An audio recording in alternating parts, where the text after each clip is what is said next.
Hi, welcome to Level with Emily. Today's conversation is with Mark Mahn Schimmelbusch. His new album is called The Old Blood, a Bloodborne concept album, and it's absolutely fantastic. The album recently won Best Remix Album at the VGM Con Remix Awards, which just happened in early April in 2022 right here in Minneapolis. And it was a pleasure to talk to Mark about the album. I absolutely love the album. And the album actually is what got me to play Elden Ring, of all things. I tried to go back and play Bloodborne after listening to the album because I loved the album so much, and I just was like, Bloodborne, not for me. But Elden Ring, yes, for me. So in any event, we'll talk about that and his relationship to the game. This YouTube version won't have music samples. That you got to get at the audio podcast version, which you can find on Patreon, patreon.com/level. Please also do subscribe. We would love to have you counted here at the Level with Emily YouTube family. So hit the subscribe button to not miss any of our latest interviews or other activities here on YouTube. Here's Mark. First of all, my name is Mahn. Hey, everybody. My real name is Mark. You can go. I can go either way with that. But I've been in the VGM scene, if that's what we're calling it, for a little over 5 years. And it's been quite the roller coaster. I wouldn't have gotten this far if it weren't for the support and encouragement of others, especially some very key people, which I will make certain to talk about during our discussion today. Awesome. Well, I mean, I came across you because of this year's VGM Con, which happens here in Minneapolis. You and I both had a blast. You told me you already have your ticket for next year, which is awesome. I mean, if that's not a singing endorsement, I don't know what is, because that was a really good time. And you won for the best album remix. And I was really just taken by your Bloodborne concept album that you made. And I just really would love to hear you talk about that. Yeah. So that actually started not last year, but the year before. I worked on every year a buddy of mine and his girlfriend, they work on a compilation called Dance Macabre, and they gather up folks in the VGM community to do like spooky, scary songs, and nice. They come from video games and movies, any kind of media. Yeah. And this was their 7th compilation, and they asked me to be on it. So I was like, yeah, definitely. And I was like, okay, let's do a Bloodborne song. And I was in over my head with that one. Just to do one song took me like 3 to 4 months. Oh, luckily, wow. Yeah. But the thing, and I'm getting a little ahead here, but like, I know nothing. I'm not classically trained, nor do I know anything about orchestration. So I wanted to have like at a minimum a string orchestra as part of that first song. But it got off the ground, and I was proud of it. And then I was like, all right, let's just do a whole album. Wow. And it turned into, it was like, okay, let's just do song by song by song, and I'll kind of pick them off like the ones that I think that would translate well into metal, which is my genre of choice. But then it kind of evolved into this. What if I told a story? Like the lore, the lore of Bloodborne is pretty well regarded in the Soulsborne series. It's very deep, it's very sprawling, and I was like, what if I could talk about the lore, or tell the story of the lore with just music. So that was the vision for the album, where the order of the tracks basically kind of goes into, and I don't know if you happen to have I don't know why I don't have a physical CD with me, but on the physical CD, the album is actually divided into chapters, and the first chapter is like a prologue, the second one tells this arc, and the third tells another arc of the story.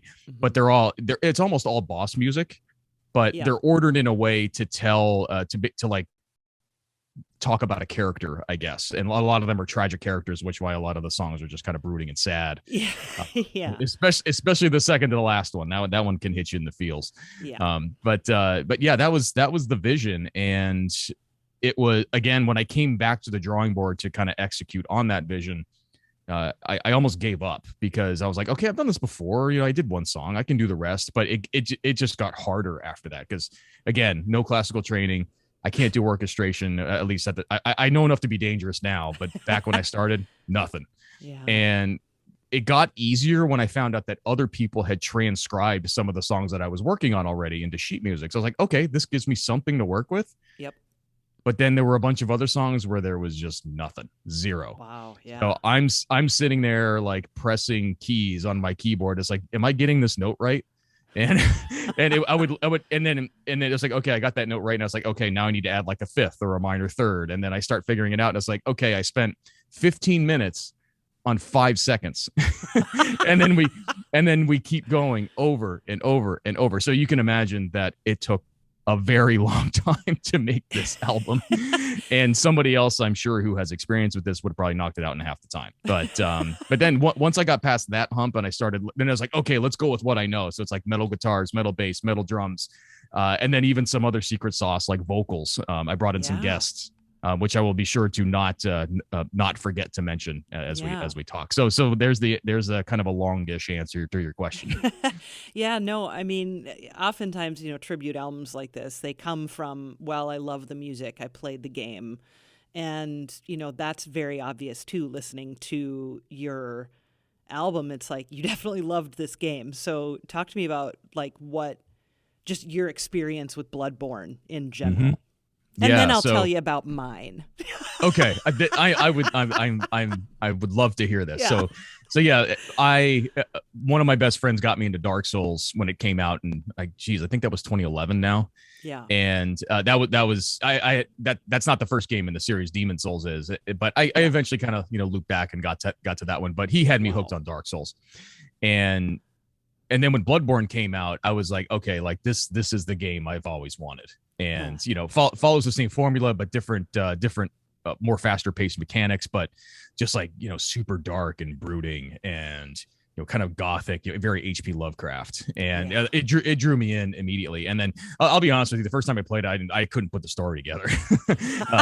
That is common with Soulsborne games, is that the story is not super obvious, and you really have to do some digging to kind of piece things together. But once you've watched a couple of YouTube videos that piece it all together for you, you're like, oh man, now I get it. And it just, once I really, got dug into the lore, I was into it even more.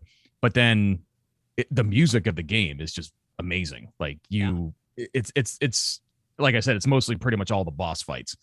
And some of it's just like, big epic fights against like just absolutely hideous things. And it complements the game itself so well. Yeah. So that's my experience. Now I'd like to hear yours. I mean, it's been pretty brief because I just had so much trouble with the first couple of enemies. Even I was like, this is not for me. Like, it's not my type of game. But I will say this.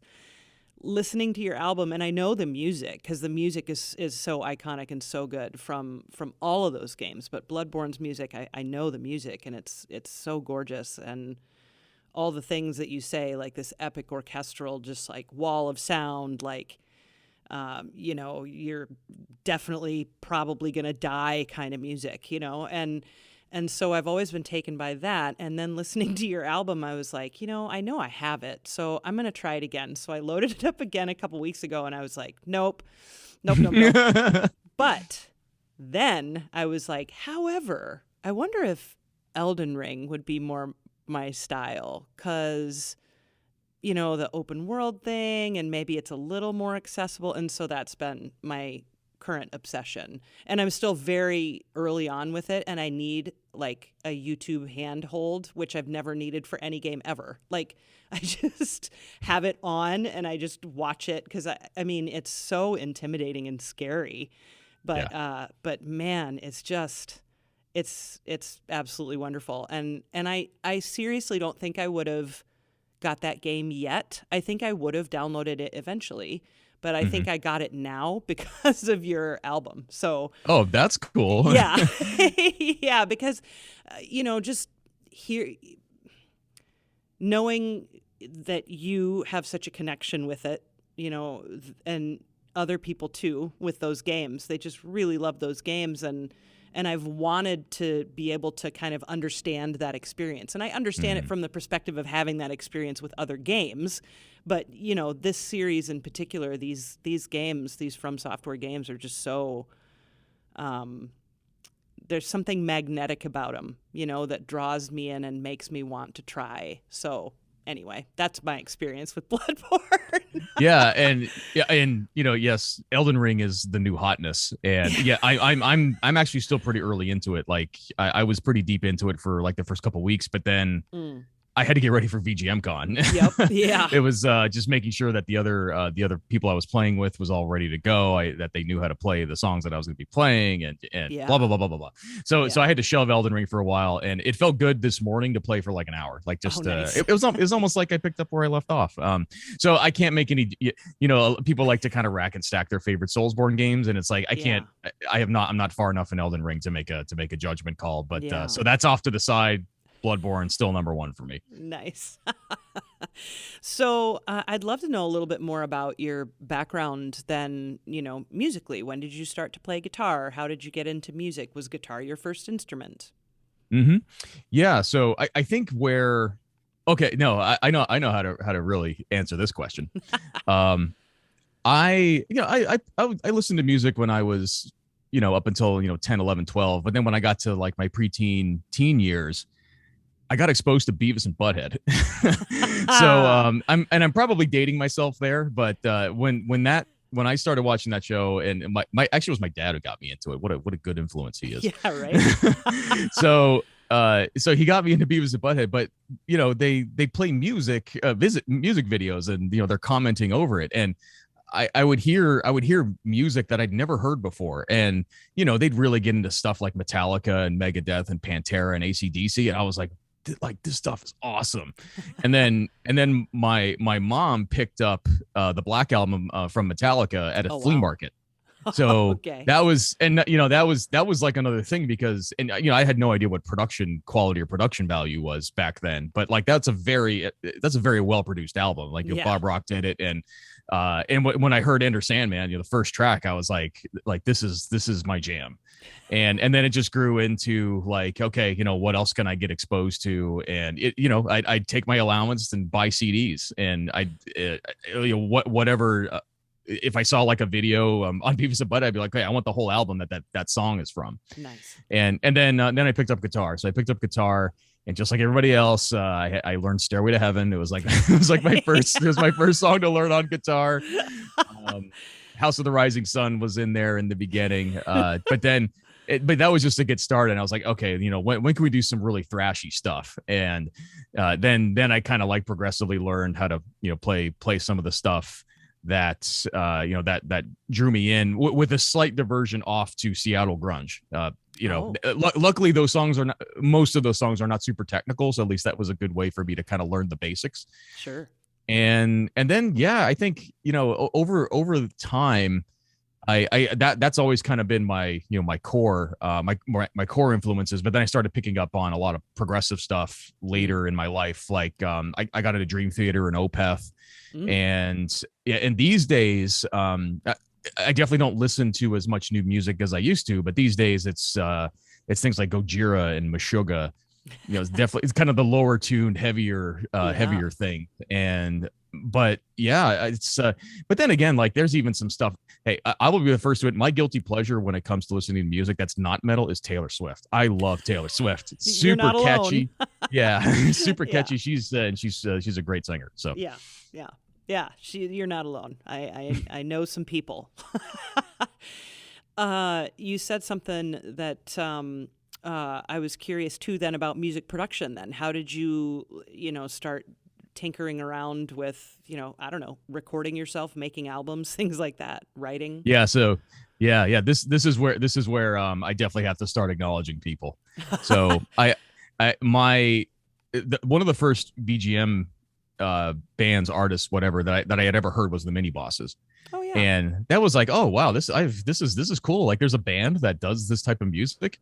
And then Stemage did Metroid Metal, and I thought Stemage was a band, but it's just one person. And he was really pushing the envelope back then, because like he recorded the whole thing in his bedroom. But this was like the early 2000s. Like is that even possible? That's what really got me into VGM especially. And I had the the privilege of meeting him for the first time, not maybe about 6 months ago. Sweet. And of course I was a huge fanboy, but time goes on, and I'm not really sure what really triggered it, but there was a point, like 2016, 2017, where I was like, I'd really like to do my own stuff. But of course, I didn't know what I was doing. I'm using like Cubase, I'm using Reaper. I don't know which one's better. But the software is just one thing. It's technique and making sure you're getting good tracking and all that. But then I do nothing about mixing. So for that first one, I went to Viking Guitar, Eric Peabody, who was basically, he still is to this day my mentor in the audio production engineering space. And for that first project I did, which was a 6-track EP, was just basically, okay, let's just make sure I get good takes, and then he'll take care of the rest. And then the next album I did, I mixed myself and I gave it to him for mastering. And he's super, super valuable because he, if you give him a mix, then he'll tell you, it's like, well, if you do is like, oh, okay, what's happening here is bad. So you need to fix this, or I'm not going any farther. He's not that harsh, I assure you. He is super easy to work with. Nice. But he'll give you feedback and say, like, if you do this, it'll be better, or you really need to fix this. And then he'll start mastering it. And that's been our relationship for the past, I'd say, 4 or 5 years. So I also have to mention that he did master this album. Oh, nice. And he's on the album as a guest vocalist. You hear the male choir vocals here and there throughout the album, and he's a part of that. Okay. So, were you singing though too? I was, but the reason, I may as well just kind of go through everybody now. So Chris Doty, who is in the Runaway 4, he's like the real vocalist of the male choir. Yeah. It's me, Eric, Chris, and a buddy of mine, Charles Tarango. And I kind of had everybody's tracks except for Chris's until the end, and he sends me. He's in an actual choir, by the way. Okay. So he sends me his tracks, and I'm like, oh yeah, like that's it, like that's it.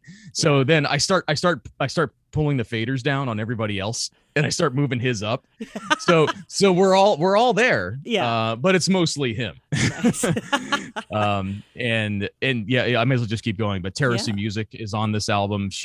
I told her, like, you have a very pivotal, integral, important role in this album because you open it and you close it. Yeah. So you hear her like within the first minute and a half of the album, and her vocals are the last thing you hear as it ends. Yeah, I love that. So yeah, and that's kind of where I really had my producer / director hat on. I was like you got to give it your all for your vocal performances because you open and close. Yeah. In between, she's playing violin. So if you hear solo violin in those tracks, that's her playing. And everybody just did an absolutely phenomenal job with this. And every time I talk to somebody about the album, I absolutely cannot forget to give them credit because I credit all of them as guest musicians, but they're not featured. So I really try to tell everyone is like, it wasn't just me.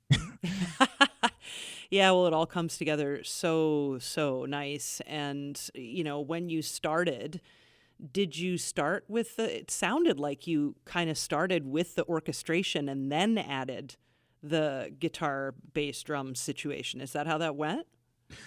It was a little bit of both. Sure. So if you think of like, I'm trying to think of a song off the top of my head. It is I'm trying to go back in my memory, but sometimes there would be a song would be like, oh, I could write a really chuggy metal riff for this part. So then I'll just record that a little bit, and then the orchestration comes later. Yeah. And then other times you'd be like, I have no ideas for this. So let's get the orchestration done, and then I'll pile on the rest of it later. In the for the opening track, that's a little more self-explanatory because the beginning of it is pretty much all it is the orchestra anyway. Yeah. And then the rock instruments start coming in, and then Tara just like slams everybody with her with her lead vocals. Yeah. So it's a little bit of a mixed bag of what the process was. But sometimes like inspiration will not strike you right away. You just kind of have to maybe focus somewhere else, and then it comes later. So I do want to ask you, we won't be going through all of your albums. That you've got 5 of them up on Bandcamp and a single. Is that right? Yes, that's correct. Yeah. Well, technically it's two albums Wait, let me get this right. One, two, three EPs, 2 albums, and a single. Okay. All right. So the very first one, World Warriors, is that what it's called? Yes. Yep, that's the one. So I love this because, growing up, I didn't listen to a lot of metal, but I loved it. I always loved it. I've told this story before more than once on this podcast, so forgive me for that. But one of the bands I really loved, especially in like my early 20s, I would say, is I really got into those first couple of Black Sabbath albums. Yeah. And there's talk about something special. I mean, that very first album in and of itself is just like, what is happening? And it's so great. And then, of course, the second album opens with War Pigs, which is like such a great track. And so I love that song. It's such a great song, the whole thing. And Tony Iommi's solos in it are just great. And it's wonderful. So that was like huge fun to hear that and then to mash it up with Star Fox. So talk about that. Yeah, so I mean that EP was actually I had a vision for that one too. It's just, and that wasn't new. I may have subconsciously lifted that idea or borrowed that idea from Eric, because he's done stuff like that. He does it, he's an audio engineer, but he does his own video game covers, and I was a fan of his before I reached out to him to work together on projects. Sure. But yeah, that was the vision of that. I was like, okay, there are what metal tunes sound like video game tunes. So in that example, War Pigs by Black Sabbath with the Corneria song from Star Fox, and that was the first track, one of the first tracks I got back from Eric that he mixed, and I was like, okay, this actually sounds pretty cool. It's pretty great, yeah. That actually was on my list to play at VGM Con, but I cut it for something else, and it's going to come back. I do want to play that one live. Nice. So then the Trooper by Iron Maiden mashed up with a Chrono Trigger song. It's amazing. A Tout Le Monde by Megadeth mashed up with it's the Ken's theme from Street Fighter 2, and then the other ones are escaping me right now. But yeah, there's Metroid mixed with Motorhead and Ghost mixed with Silent Hill, and so that's how that all came together. So do you think that your gaming style mimics your musical interests then? Because, Bloodborne and the Souls games are very epic and metal, really. I mean, what do you think of that? Yeah, I think that's spot on. So I definitely spend probably most of my gaming time, which is not much these days, but playing role-playing games. Like, I grew up... I played Dragon Warrior and NES when growing up. That drew me in right away. Of course, the original Final Fantasy. Absolutely fell in love with the RPGs that were out for the Super Nintendo. Obviously, I mentioned Chrono Trigger. Like, who doesn't love Chrono Trigger? And the Final Fantasy. So Final Fantasy 2/4 and 3/6, of course, and some other ones sprinkled in there. So I mean, when you think about those games, those tend to get translated or covered into metal songs. So one of my favorites is the I forget the name of it, but it's a song from Final Fantasy IV that Power Glove covers, and it's so good. And I was like, oh, I know that song. That's at the beginning of the game, and it's so epic, and they turn it into power metal. I love it.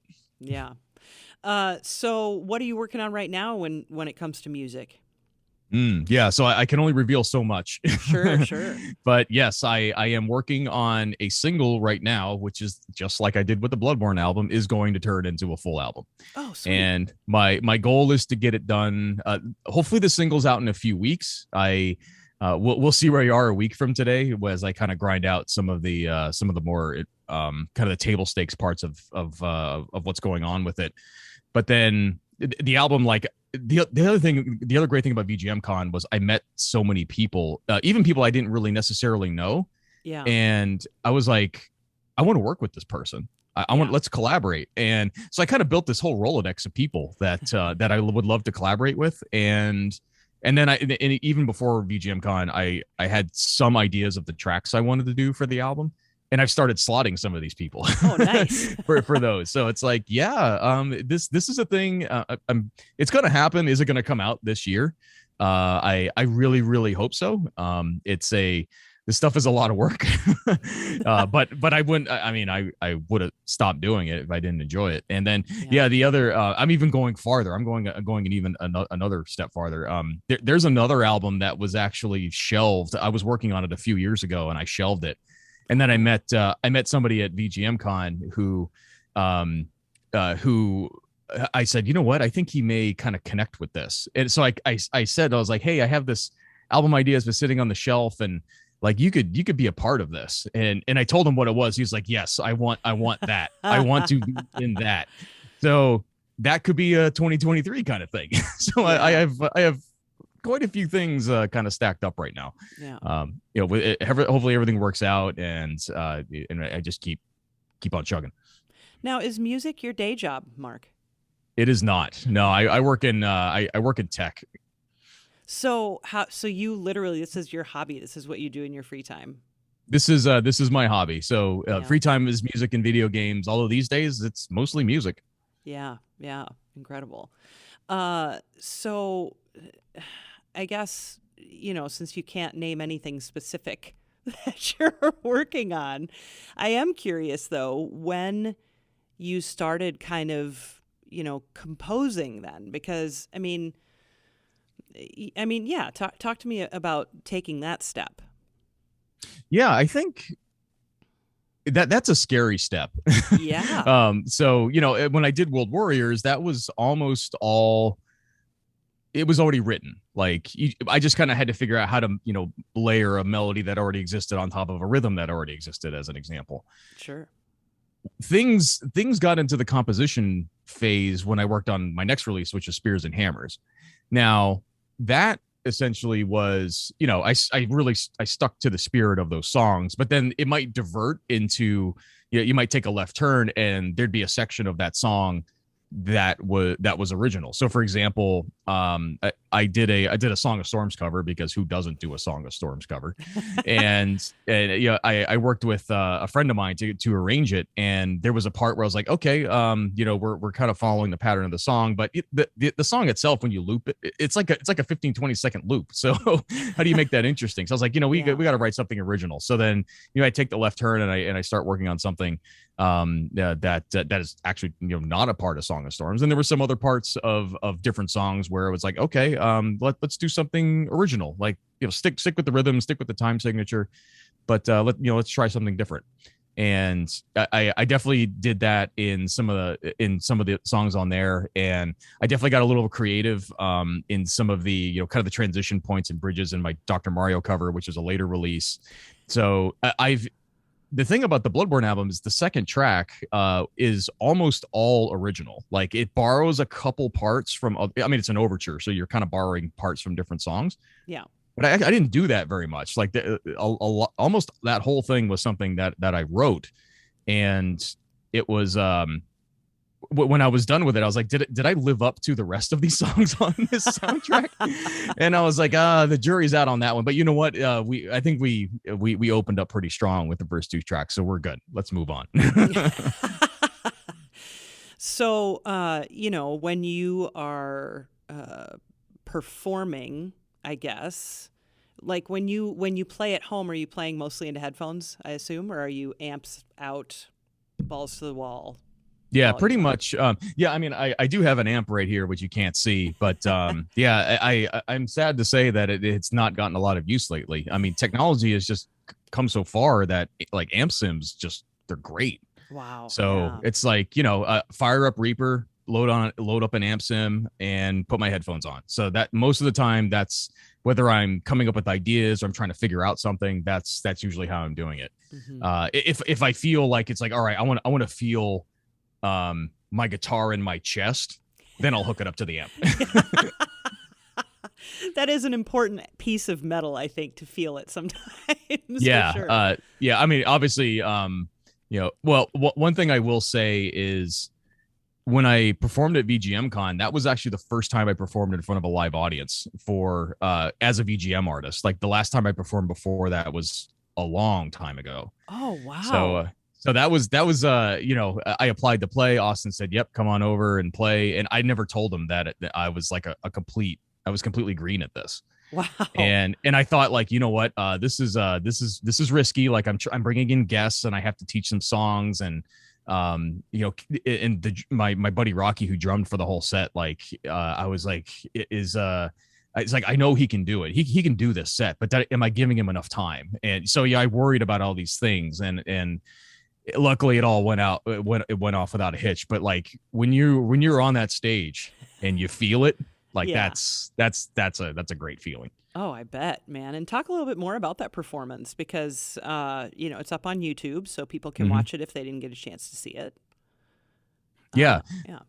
So there was a technical problem at the beginning, big Of surprise. course. Yeah. And it was my technical problem. It was not anything to do with VGM Con. It was mine. But a bolt of lightning hit the stage and the technical problem went away. And and I still to this day don't know what happened, but it's like, okay, it's fixed. Press go. And we go. We get through the first couple songs. Gunderslam comes up, and because he was there performing too. He comes up for 2 songs, and then that was the Bloodborne subset, and then we kind of got a little more upbeat with like Dr. Mario and Mega Man, and I threw in the Chrono Trigger / Iron Maiden song in there too. I had Ian Cowell come up for that Song of Storms cover that I mentioned. I did play that, but I made an extended version, so like the one on the album is like 3.5 minutes, but this one was like over 6. Wow. Because I said, you know what, it'd be so cool if Ian came up here in his Link costume and we kind of do like, I talk about the left turn. So it's like, let's do another left turn or a right turn or whatever in the middle and just like jam together. Like, we'll just play a rhythm and we'll play solos. And nice. So I structured the song that way just for that one performance. And then wrapped it up with one of my personal favorite arrangements, Journeys, which is it's a mashup of the Mitsuda compositions from Chrono Trigger, Chrono Cross, and Xenogears, where you're in all the overworld areas. Yeah. It's like really, really uplifting, happy stuff, and it's a good closer. Yeah. So and the audience was great. They were super supportive, and especially when Rocky was like doing these absolutely crushing blast beats, especially in the Pokemon song that we did. He really just like impressed the audience with his versatility there. Sweet. And I was so super happy that he was a part of my set, because I think the other thing was like, that was on the hero stage, which is smaller. And I don't think, which is normally for solo acts, people may have not expected an act with a drummer in there. So, I think that actually worked to our advantage, because like people started kind of like coming in when they started hearing the drums like blasting out into the hallway. So yeah, I had such a great time doing that set, and I can't wait to do more. I hope to do some more shows this year. Nothing I can really advertise yet because it's all in flight. Yeah. But just safe to say that you enjoyed playing live, and there will be more live Mahn. 1,000%. Good. Well, I mean, what more do you want to talk about? Maybe, what were you? Okay, so I know that with VGM Con, since you won for best remix album, I was doing a panel during the ceremony, so I was not around for that. So how did that go down? Were you around for it? Because I know they did some of it online too. Yeah. So VGM Con had an online stage room, so you could go to the room and see the actual online broadcast. I mean, it was just up there on a projector, and I poked my head in there a couple times because like some people that I knew were performing it on the online stage. So I was watching a set, and I left early to go catch the beginning of the award show, and when I went to the room, it was empty. And there was like a be right back screen. And I was like, you know what? They're probably just running behind. So it's like, all right, I can either wait here, or I can go back and mingle or whatever. Yeah. So I was like, all right, I'll go back and mingle. So I go back and mingle. I'm hanging out with my buddy Rocky, who I mentioned, and a couple other people who I just met and who were other performers and like made friends with. And like that's just one of the best things about the event, is just like, yes. meeting people. Anyway, we're hanging out. I completely lose track of time. And Hang On Get Ready is one of the guys, and he's sitting right across from me, and he says, "You won best album." He's looking at his phone, Yeah. and he's like, "You won." I was like, "Are you like really?" And then I pull out my phone, and there's like 20 notifications on it, and there's people congratulating me. And I mentioned this before, I might have mentioned this before, but Tara was, to my best recollection, was the first person to congratulate me. Oh, wow. Which is super, super gracious of her, considering her album was also up for best album. Yeah. But we did say to each other, like, good sportsmanship, we'll root for each other. And she was I'm pretty sure was the first person to congratulate me. Wow. And, a big hugs go all around, especially between me and Rocky, because like, he was really rooting for me. And, at that point I was like, I feel like the unofficial winner, like it seems like I won, but like I need something more real. So then James comes over, and he found me, and he personally congratulated me, saying, congratulations, you won best album. And then he gave me a couple of drink tokens. so that was the real moment that I knew that I won. But then, the rest of the night was just kind of a blur, because I was extremely tired. Like I had to be up early that morning for rehearsal, and then there was, Butterflies, and then the set, and then all that news. And I was thrashing around watching Night of the Round as they closed out that night. And I woke up the next morning, and I was like, wow, like that happened yesterday. Well, congrats. It's such an amazing album. And like you said, Tara had an album up, and there were other albums up that were all so phenomenal. So really well done. And I love it. I'm still listening to it. And like I said, you've got me back into that world, which I also love. This is what it's about. Yeah. So yeah, I'm grateful for it. That means a lot. And especially when somebody tells me that they listen to it, but they may know what Bloodborne is, but they've never played the game. They're not familiar with the soundtrack. But I've had a few people, including yourself, like say something like what you just did is like really good. And to me, that really means something, because like I was able to draw people in, even though, and there's kind of this somewhat of an expectation when you're listening to VGM that you have some familiarity with the source material, and that may affect your enjoyment of it. Yep. But to get compliments from people is like, never played Bloodborne, not familiar with the soundtrack, but what you did was really good. And I've had a few people tell me that, and that really means a lot. But then of course, the people who are the Bloodborne fans, when they've listened to it, they say it's good too. And that means a lot as well. Well, and we've kind of glossed over this a couple different times. You could have literally just made a Bloodborne tribute album, and it probably would have been phenomenal. But the fact that you took it one step farther, and you wanted to make this common thread and tell this story, that's really cool. Yeah, and it's the story. It doesn't really. Actually, the first thing that I thought about when I came up with that idea was, wait, can you do a concept album that's instrumental? For sure. And yeah, it's been done. It's been done. Luckily, there is precedent for that. So I was like, okay, we can keep going now. And it kind of starts in this arc, like it's like it's kind of big and in your face, and then it gets even more intense, because like there's some of the more like bigger epic boss fights kind of get in the middle, but then it kind of like really slows down as you get to the second to the last, which is completely on purpose. It's like it's the penultimate track, like we're kind of exiting the journey, and then there's the last track, which is just kind of like credits. We're done here.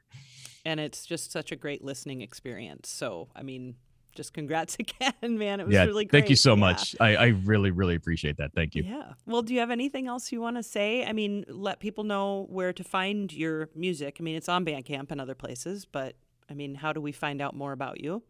Yeah, so I'd say, Bandcamp is definitely the first place to go. mahn.bandcamp.com. You can also go to theoldblood.com. I did buy a domain name for this album. So nice. if you go to theoldblood.com, it'll just redirect you right to the album page on Bandcamp. That sounds like an English pub. It should be like a pub in like some back streets of London, the Old Blood, Well, I'll tell you what, hopefully I'll retire early. That's the dream. Whether that happens, I don't know. But if that ever does happen, I could always open up a pub called the Old Blood in Dublin or London, and make sure you come visit. I very much would. Yeah. So continuing, Mahn TV on Twitter is my social media. And yeah, I think that's kind of my footprint. And yes, I have a YouTube as well, but you'll find those just linked off from the other places. So yeah, as I mentioned before, if all goes well, I'll have a new single coming out pretty soon. A lot of collaborators on it. It's going to be a big one, and Nice. it will be the foundation of the album I hope to put out by the end of the year. And then beyond that, there's another one potentially in the works. And yeah, it's just there's no shortage of ideas in this noggin of mine. So Good. Can't wait to hear what's next. So thanks again for all your time and for all your music. It's been such a pleasure. yeah, thank you so much for having me. This is a lot of fun.